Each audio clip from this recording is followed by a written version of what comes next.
I'd say learning. When I've talked about that sort of that 2 to 5 year being a dangerous place for young small businesses, the ones that get through that dip, if I could call it that valley, is the ones that start learning. You got to know you don't know what you don't know and be okay with that. And also lots of times but you don't do, right? That's why coaching is so flipping powerful, is because I'm there as a reminder, either on a weekly or bi-weekly basis, and holding you accountable to learning. It's like, Tony Robbins talks about this, is you can change in a moment, literally, because you fire a new set of neurons in your brain and you go, oh man, that feels good. I think I like that. I'm going to do that. Welcome to Career Coaching Secrets, the podcast where we talk with successful career coaches on how they built their success and the hard lessons they learned along the way. My name is Davis Nguyen, and I'm the founder of Purple Circle, where we help career coaches scale their business to $100,000 years, $100,000 months, and even $100,000 weeks. Before Purple Circle, I've grown several 7- and 8-figure career coaching businesses myself, and have been a consultant at 2 career coaching businesses that are doing over $100 million each. Whether you're an established coach or building your practice for the first time, you'll discover the secrets to elevating your coaching business. Welcome to Career Coaching Secrets Podcast. I'm Pedro, and today's guest is Laurie McNaughton, a business coach and founder of Scale Up Business Solutions, who helps small and medium-sized business owners scale profitably while avoiding burnout. His mission is simple: build businesses that work so owners can live better, focusing on systems, strategy, and a leadership that creates sustainable growth. Laurie works with owners and leadership teams to clarify vision, strengthen accountability, improve profitability, and build high-performing teams. The result is smoother operations, stronger results, and businesses that create freedom for their owners instead of constant stress. Welcome to the show, Laurie. Thank you for having me. Yeah, I'm excited that you're here. And before we get into what you do now, right, I'm curious how this all actually started. So what was going on in your life when coaching became more than just an idea? Yeah. So just a little bit of background. I'm somebody that's done a lot of personal development. You can see there's a bookshelf back here. There's 300 plus books on that bookshelf I've read over the past 40 some years. So I was always somebody that was interested in performing at the best that I could perform and figuring it out for myself. And I also spent 15 years as an outside sales rep, traveling up and down the highways of Alberta, stopping and calling on small businesses. If you can imagine, over 15 years, I saw a lot of businesses come and go. You get to know these people because I called on them on a regular basis, and then they're closing up and going off and getting a job. And so I knew that there was something there. And, I kind of got into the place where I could kind of tell, because people that were more worried about saving a dime than they were about making a dollar. And so, it's heartbreaking. I mean, you get to know these people. And so 2003, I'm looking for a business to get into myself, because I figure I'm a smart enough guy. I'm certainly somebody who's, driven and motivated to be, do, and have more. And I checked on several different businesses, didn't really get my interest. And then one day I was at a trade show and I came across this company. I won't say the name of the company, but they had a vision, and it was a business coaching franchise. And they had a vision of world abundance through business re-education. So that caught my eye immediately, because, how many years of university or whatever do you need to take to become a business owner? You don't need any. You don't even have to have graduated high school. That doesn't mean that you can't succeed at a high level. So that was their vision. And I thought, okay, that's got my interest. And then they had they called them 12 points of culture, which were all around learning, success, motivation, teamwork. I just forget off the top of my head the rest of them, but it reminded me of when I was really ensconced in the Tony Robbins sphere, if I could call it that. I went to his master university, so Date with Destiny, Financial Mastery, and Life Mastery. Unleash the power within. And for those who are curious, yes, I've walked on fire twice. So anyways, I started doing my due diligence around this franchise and thought, these guys, first of all, I was smart enough to know that I didn't know everything there was to run a successful business. And I thought, these guys are going to teach me how to do that. And I'm going to get and go and teach and coach and mentor other people to do the same. So that's how I ended up in the business coaching business. It's something that's near and dear to my heart because I really, like I said, I spent a lot of time working on myself to be the best that I could be. And I just want to help people do the same.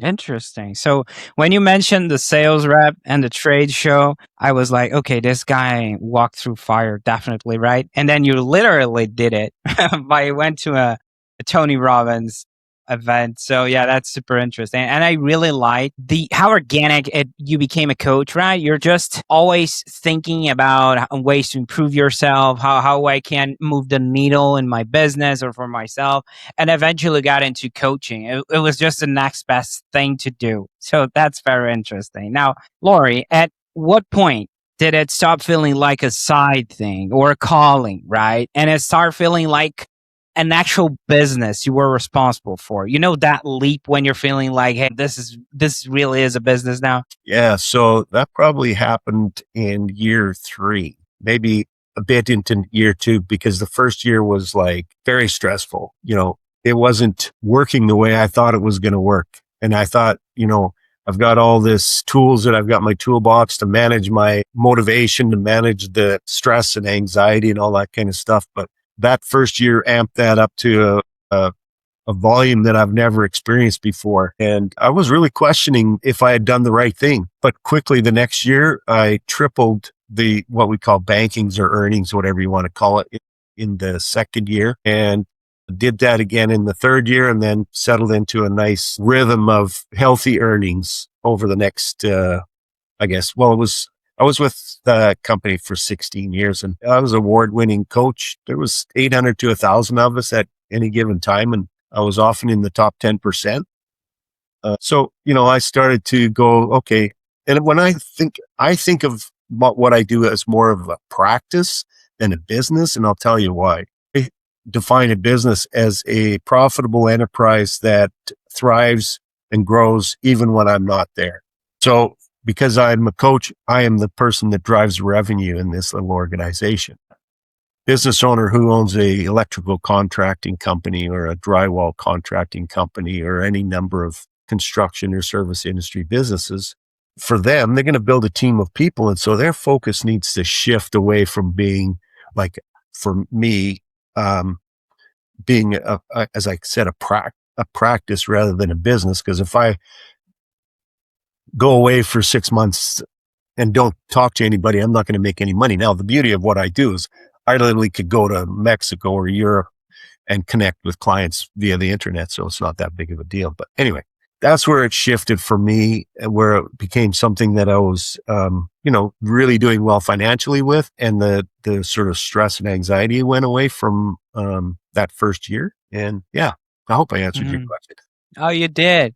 I'm just wondering, I'm thinking out loud here. It's like, to serve our audience in a way, it's like, picture this. You're listening and you're Laurie, right? Listening to that time when things weren't going that well. Do you see something that changed for things to actually start moving forward at a point of time, or you just kept doing the same thing and eventually it hit the target?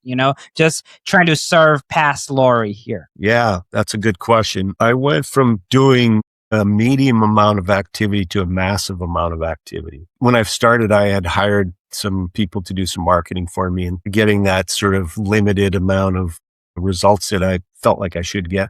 And so I really thought, okay, I need to figure this out for myself so that I can coach somebody else to do this for me. Picked up the phone and started calling people, and I'd make 50 calls a day, and it worked. It got me to that point where I could go, okay, now I'm going to focus more on the coaching end of things, less on the generating lead things. I'm going to delegate this off to somebody else, and then I'm going to really focus in on getting results for my clients. I love that. The sales rep finally rise, right? It's like, okay, Laurie, you got this. Start calling people. Okay. And once you were out there, right, and you were helping people, especially with the, let's call it cold outreach, right? Who did you naturally end up attracting? When did you realize, okay, these are the people I work best with, Yeah, that's another good question. I started getting in contact with a lot of people in the construction sphere. So like I said, whether you're an electrical contractor, a drywall contractor, or a roofing contractor, siding, whatever, those guys were struggling, emotionally, because it's difficult to build a business, especially if you sort of get stuck in what, neuroscience calls their survival. You're thinking more about surviving rather than thriving. And so you end up doing everything because nothing can be done without your oversight. And so, I naturally started to attract a lot of people in the construction industry. Now, I've also worked with engineering firms. I've worked with manufacturing and wholesale distributors. So I've touched a lot of different areas, but the vast majority of people were in that construction industry. I like to call them my people because I'm kind of a hands-on kind of guy. I like building things myself. So I kind of have some familiarity around that. But I could see, and you work with somebody who's working 7 days a week and you get them down to a regular 5-day work week and also, boost their revenue by double and then increase their profits by a few percentage points. And all of a sudden they're making more money and they're going home for dinner and taking weekends off. So, and taking vacation. So I gravitated towards those folks there. Interesting. It's like you're going to help the business, but you're going to end up coaching the entire person, right? Eventually it impacts their entire life. Okay. Now I want to zoom out for a second, right? So you mentioned code outreach. You mentioned also referrals, right? And as you start building your practice. So if someone ends up working with you today, right? How do they usually find their way to you in the first place? I mean, those construction people, right? How do they find you today?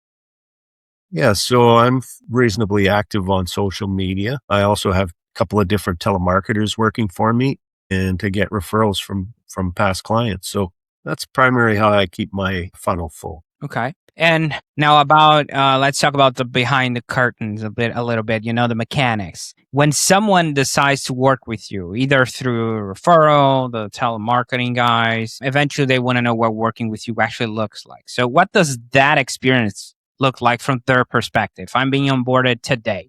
Okay. Pedro is going to work with Laurie. Or scale up, right? How does that work? Yeah. So the first thing we would do is have what I call a welcome to, and that's about an hour and a half meeting. And it's really outlines the relationship. So you will know exactly what you can expect from me, and I will know exactly and you will also know what I exactly expect from you. So it's really clear on how this relationship works together. And then we're going to sit down and do what I'd call an alignment day. If I'm working with a small company, so not really much of a team, I'm going to do the alignment with just the owner. But if they have a team of people, I'm going to do it with their leadership as well.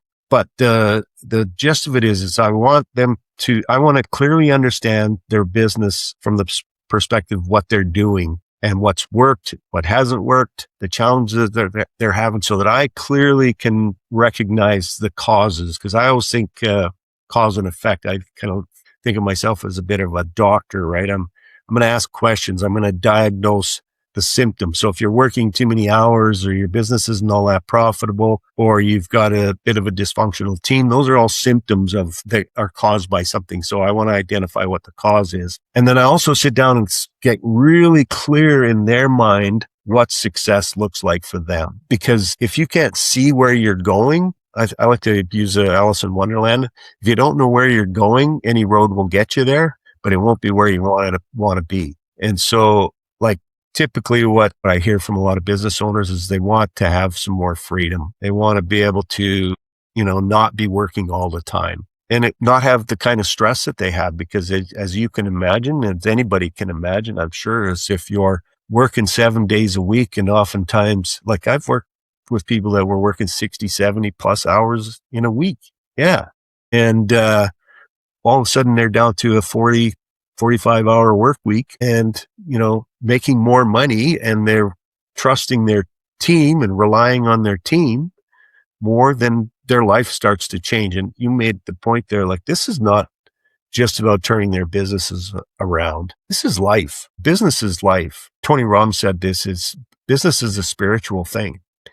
If you have 10 employees or 20 or 30, these people rely on you for their livelihoods, for their life, how they see life, how they experience life. You go to business, you go to your job every day, and if it's like this stressful, crazy, chaotic place every day, that affects you emotionally and mentally. And so when that business owner gets out of that space in their mind that chaotic space in their mind and start to create some peace and tranquility in their business. Everybody feels that at every level in the business, as do their customers ultimately, whether or not they, experience it through the employees. And so I really like to think of what I do as being life changing. I don't really think of it so much about, I guess I do think about it as being a business coach, but what I really want to do is change people's lives. And, like I'm off to do a strategic planning session here next weekend or next Friday with a team of guys that I've just seen evolved over years and just change. And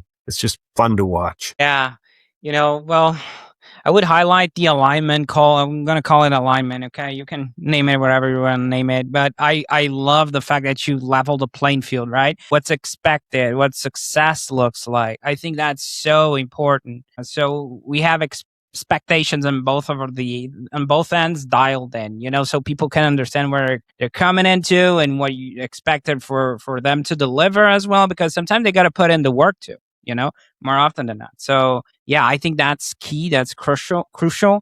And I also, something caught my attention, right? We're talking about an hour and a half meeting. We're talking about the coaching sessions. Like, your work seems pretty involved, right? We're talking about a lot of work. And my question is, how do you think about managing your time and energy so the business doesn't start owning you, right? So it doesn't backfire you and you're not the one doing the 60, the 50-hour week, Yeah. Well, I limit the amount of people that I typically work with, and I also limit the amount of meetings that I have during the week. I can coach. I've talked to coaches that and I don't even know how they do this. They work with 30 people. Like, I don't know. Maybe if you're talking to people for half hour once a month or something, you could do that. I don't know. But, so when I start with that first initial meeting, which is the welcome to, so we know what we're expected of each other. And then I do that alignment session, which is, if it's with a team, it's an all day event. If it's with just the business owner, it's just 3.5 hours.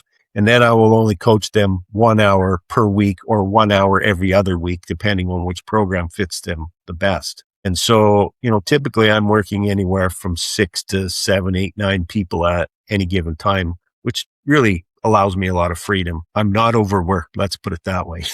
That's not my problem. Yeah. Got to practice what we preach, right, Laurie? So, but I want to tap into your experience a little bit here. Since you did code outreach, right? You start from scratch. You were like calling people out of the blue, and this is a point I think can serve a lot of our audience, which is the pricing factor. Okay, especially in the early days, because that's such a self-worth path, right? We're talking about sometimes, am I charging enough? Am I charging too much and placing myself out of the market? And in the service-based industry, we see a lot of that happening, right? So my question to you is, and we're not talking about hard numbers here, okay? It's like, how do you approach that now? Pricing, structure, and what did you have to learn the hard way to get where you're at right now? And I learned the hard way is that my time is worth a lot more money than I was charging at the outset. But really what I look at, because this is a return on investment business, it's not time for money. So, if I'm working with a company that say doing, like, I'll pick one guy that I worked with. He was a renovation contractor doing $100,000 somewhere in there. That's when I first started working with him. And he was working 7 days a week and paying himself a pittance, and the company wasn't profitable. We worked together for about 17 months, somewhere in there. And in that time, he grew that business to $3 million. I don't remember the exact amount of net profit increase it was, but he was able to give himself a very healthy raise, and he got back down to working like a 40, 50-hour work week, which is, pretty acceptable. I've got clients that work a lot less. Another guy that I think of, he was working 7 days a week. He's a drywall contractor, and I think he's working 3 days a week now. Wow. That's wild. The impact you can make, and just by coaching, right? Not just by, sometimes it's what's going on inside here, right? And the blockers we create for ourselves. Now, looking forward a bit, right, Laurie? What's the direction you're aiming this business towards? Are you thinking more about growth, leverage, building a team, or refining what already works? What feels most exciting right now? Yeah, it's there's a few I's I want to continue to dot and T's I want to cross. I don't want to say I'm in the latter part of my career, because I think about this, and I've talked to a lot of people about it. I love what I do, and I don't work overly hard at it. And it allows me the freedom to enjoy life as well. And so I want to continue to serve. I don't know, maybe for another 10 years. I don't know. I don't know what it is. As long as I feel young, as long as I feel like I do today, I'm just going to continue because I just want to have an impact. Whether that's 100 businesses or 1,000 businesses, I don't know. If it's a 1,000, it's a 10 year. Well, actually, it's not going to be 1,000 business owners. I can affect people in through groups and stuff like that, but one-on-one, there's no way I'm going to do that many. I would like to have 6 to 8 clients at any given time and just make a difference, change people's lives, have some fun. I did a team alignment with a group here, and the feedback you might have, if you were on my website, you might have seen a testimonial from them. The guy was just like, he couldn't believe his eyes. And what I love about it is people that normally do not talk at all were engaged in the process. There's a patriarch and and 2 sons, and the dad says to me, I don't know how you did that. That girl never talks. And she was like, anyway. So I love that. That's what I love most about all that. So, do I want to build a team? I don't know at this particular point in my life. I don't know that's part of the equation. I just want to continue to, I'm going to say I wouldn't do it given the right circumstances. It's not really on my radar right now. It's just to continue to add value to 8 to 10 people at any given time. Interesting. I mean, if there's no, it's like you said, it's not about the clock, right? It's about the outcome, the ROI. And if there's no reason for you to stop, or the fact that you're still being able to deliver, I wouldn't pinpoint a time frame as well. It doesn't make any sense. So if you're able to deliver, which you currently are doing, right, I wouldn't see a reason to stop. So that makes perfect sense. Now, even when things are going well, there's always something under construction, under the hood, like they say. So what's the main thing you're actively working on or trying to improve in the business right now? Yeah. Well, I do want to get I want to have a more steady flow of ideal client leads into my funnel, meaning at the highest level, I want to be really focused in on businesses that, probably in the 1 to 10 million, maybe 20 million. I mean, I've worked with companies that are 30 and 40 million dollars. It's a little different game. It's more about leadership and communication at that level. But I really want to get my marketing so that it speaks directly to those people that are most frustrated and need to get out of survival and into thriving. And so I'm working on that. I'm working on that with one of my marketing people to really get the messaging clear so that, business owner A looks at this and sees this and goes, that's me. And I want to change. I want that to change. I'm doing a speaking engagement here in a couple of weeks, and it's really about putting a mirror up in front of their faces so that they can look at and say, if things are going to change, I have to change. Because I think you mentioned this earlier, maybe I said something about it, but I'd say when it comes to what I do, 80% of it resides between your ears. It's the gray matter. And 20% is what you do. So the systems, the processes, the hiring, the leading, all that kind of stuff. But if you don't have this right, you don't even get to that 20%. You're running around. If you've use the 80-20 rule principle, 20% of what you do gets you 80% of your results, and 80% gets you 20. If they're spending too much time in the 80, then they're only ever going to get 20% return. And so, yeah, I don't know if that was a long-winded answer, but Yeah, you're getting me to a rabbit hole here. I'm thinking, right, in today's age, we're talking about a lot of AI, right? So it's about the right prompt. If you don't have that dialed in, it's like asking ChatGPT what's the best way to punch a wall. It will give you the top 3 best ways, but it won't ask you, hey man, should you really be punching a wall? That first intention behind it. I'm not sure if that made any sense, but it's like, get that dialed in and then the systems will flow, right? yes. Yeah. Okay. Figuring that out. You said I talked about ChatGPT, which is an interesting thing because I'm I don't know if you can tell, I'm a little bit on the older generational side, but I have to say that I haven't jumped in all the way into the AI pool because, I don't want an avatar of me doing presentations that looks like an avatar. So I like to do my own stuff, but I do use ChatGPT, and ChatGPT knows my business inside and out. And, I do like using that because I think it makes me smarter personally because I use it daily for a lot of different things. Like I was doing some research on meditation and hormonal changes and all that kind of stuff as a result of meditation. So yeah, I like it. I like learning. And I think that I kind of look at this as a similar thing to what Facebook was when it first came out. It's like, this is coming. So get on the front side of the wave, not on the back side of the wave. Because otherwise you're going to be, paddling uphill all the time. And so, yeah, I've kind of embraced it.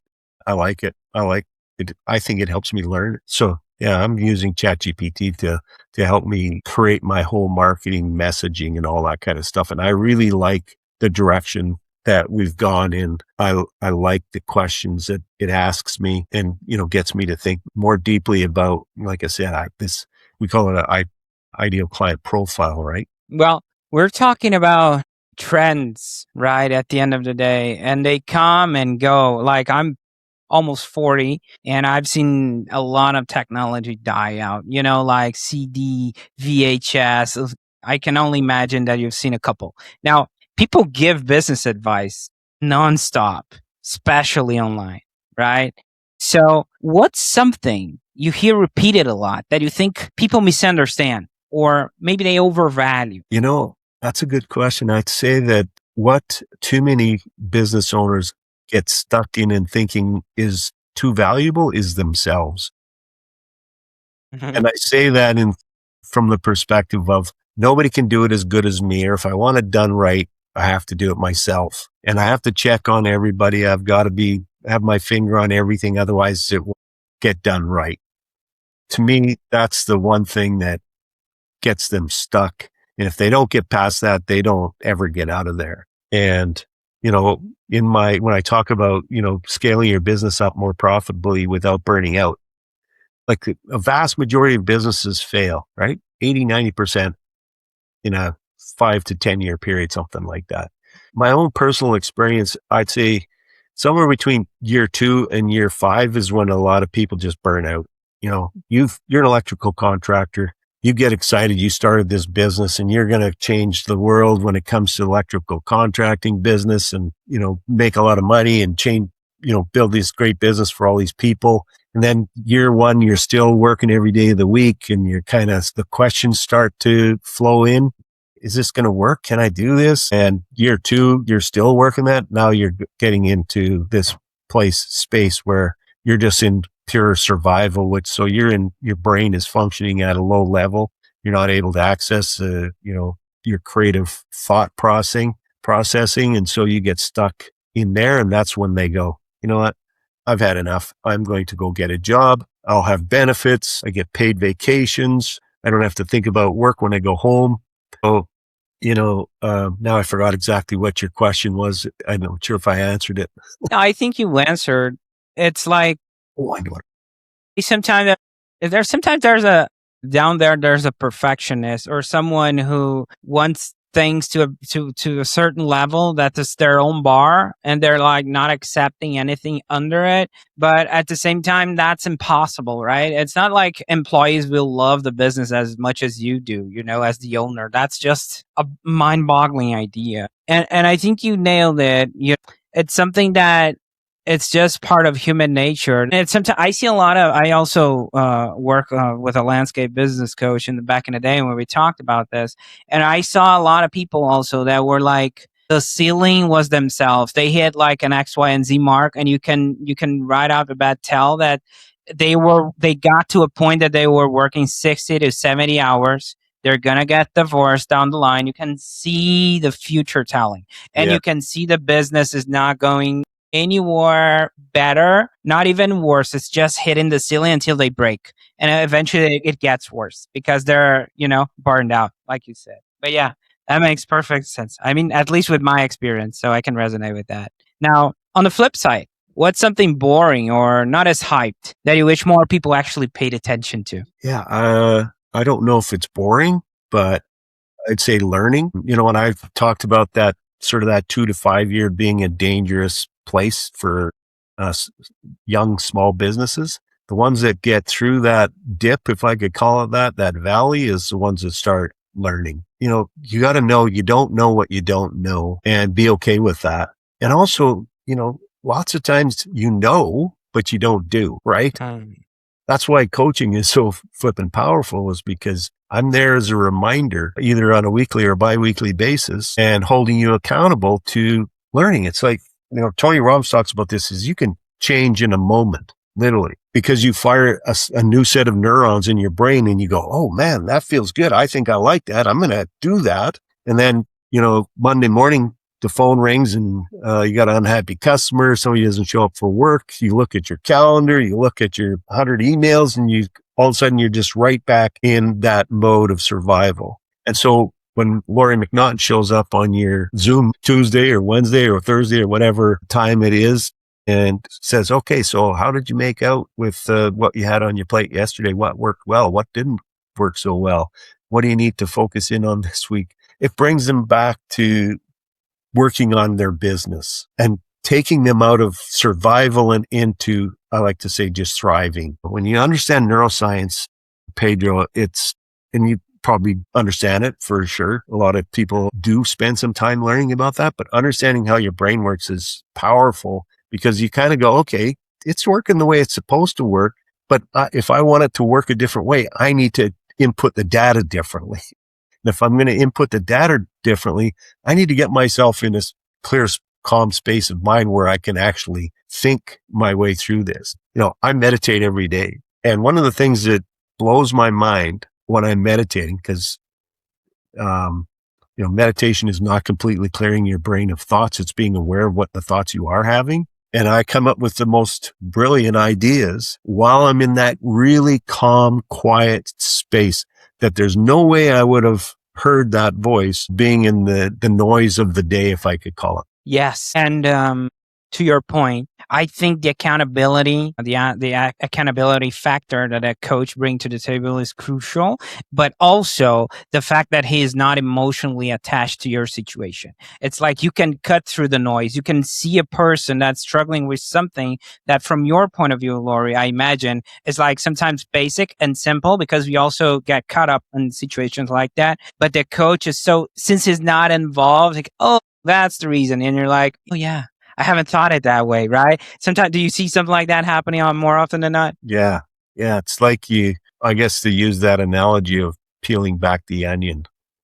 It's like any business owner has a minimum of 100 things on their mind, and you got to peel back and get to what's important. And that comes back to what I was talking about before with the welcome to what I'll expect from you and what you can expect from me, and then the alignment process, because we peel back the onion and go, I've heard this in a lot of different places, like we overestimate what we can do in a month and completely underestimate what can happen in 12 months. Like, I see businesses completely transform in 12 months, completely transform. But if you're sitting there in your day to day and, like I said, the phone's ringing, your calendar's full, your email basket's full, somebody doesn't show up for work, you can't think your way out of that problem when there's that kind of noise going on. And so being able to sit back and calm yourself down and get clear. And that's part of what I help them do, is create that level of clarity so that they can say, 3 years from now, I want my business to be double the size that it is. I want to see like a 10 to 15% net profit. I want to be paying all my people at the top of the scale. I want to have a really good team of people. That's one of the things I got to share this, because I love this. This guy's awesome. Construction company. When I first started working with him, he was about $8 million. He's at $21 million now.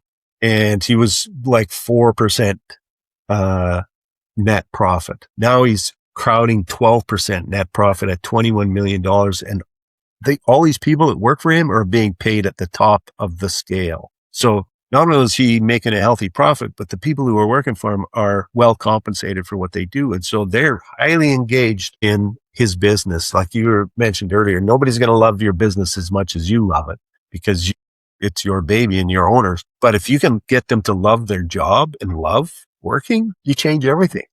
Yeah, it's exponential then. Yeah. Laurie, before we close this out, and I love that story, if someone resonated with what you shared and wants to follow your work, where should they go? Well, I go to my website, Scale Up Business Solutions, or they can find me on LinkedIn, Laurie McNaughton, or they could, they could call my office. I would just have them reach out through my website.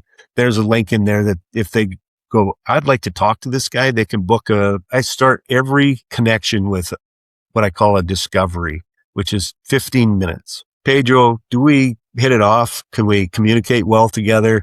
Do I see the challenges that you're experiencing as something that I can help you with? And if so, then I say, okay, you know what? I like you. I think you like me. And I believe that I can help you solve this. So let's book a complimentary coaching session, which is about an hour to an hour and a half. And at that point, that's when I become full on doctor and start asking questions so that I can really discover what the cause is. And then I'll share what the solutions are. And if they go, I'm going to do that on my own, I go, I'm happy for you. I want you to succeed. But, those people who want to go there quicker and faster and with a lot less stress and anxiety, they go, Laurie, let's get started. Go to my website and then they can just read, watch, whatever, and then just click on any of the links in there and they can book a discovery call with me. And we'll spend some time talking about what it is that you really, really would like to accomplish. Nice. Lord, there were a few moments from this chat that really stood out to me. I would say, first of all, that saving a dime while tripping on a dollar, right? It's the scarcity mindset versus the abundancy mindset. It's like, I'm going to try to do low value tasks on my job or my business because I want to compensate the fact that I'm trying to look productive. I'm doing something, I'm trying to look like I'm doing something. Then at the end of the day, I'm working 60, 70 hours a week. Yeah. And we both know that doesn't work out at the end of at the end of a business. So on the bottom line, now also the definition of your business, right? How you define a business, like being profitable, an activity that needs to be profitable, and you're not there, right? It's the opposite of a hobby, I would say. So it's, well, definitely, guys, if you're not generating income and revenue, and if you're constantly involved, I'm sorry to tell you, it's a hobby, And last but not least, you have like this business mindset clearly, right? It's about the ROI and not time. When you mention about where we're talking about pricing, right? It's like, it's not, the outcome is not tied to a clock. It's tied to a result. And this is my long way of saying thank you. Laurie, I really appreciate you taking the time being open with this. It was great having you on. Okay. Thank you very much. I really appreciated the opportunity to be here. That's it for this episode of Career Coaching Secrets. If you enjoyed this conversation, you can subscribe on YouTube, Spotify, Apple Podcasts, or wherever you're listening to this episode to catch future episodes. This podcast was brought to you by Purple Circle, where we help career coaches scale their business to $100,000 years, $100,000 months, or even $100,000 weeks, all without burning out and making sure that you're making the impact and having the life that you want. To learn more about our community and how we can help you, visit joinpurplecircle.com.